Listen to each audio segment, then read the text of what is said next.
জুতা নিয়ে বেশি ঢুকেন না।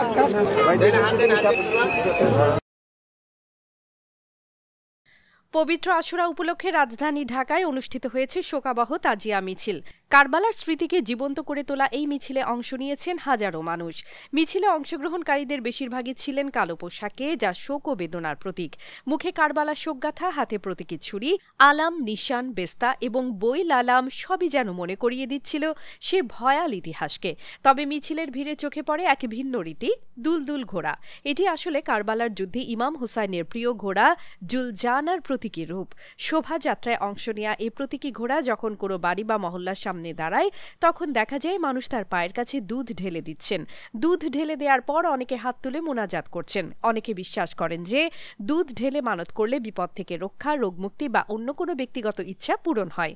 কেউ কেউ বলেন এভাবে ইমাম হোসাইনের শোক স্মরণ করে তার মহাব্বত বা শাফায়েত কামনা করা হয়।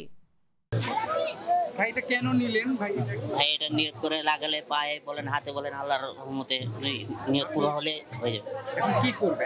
এখন এটা আমি আমার ওয়াইফের জন্যই নিলাম। আমার ওয়াইফ অসুস্থ, তার জন্য নিয়ত করে নিলাম। যদি আমার ওয়াইফ যদি সুস্থ হয়ে যেতে আমি পরবর্তীতে নেক্সট আবার জুতা নিয়ে বেশি ঢুকেন না।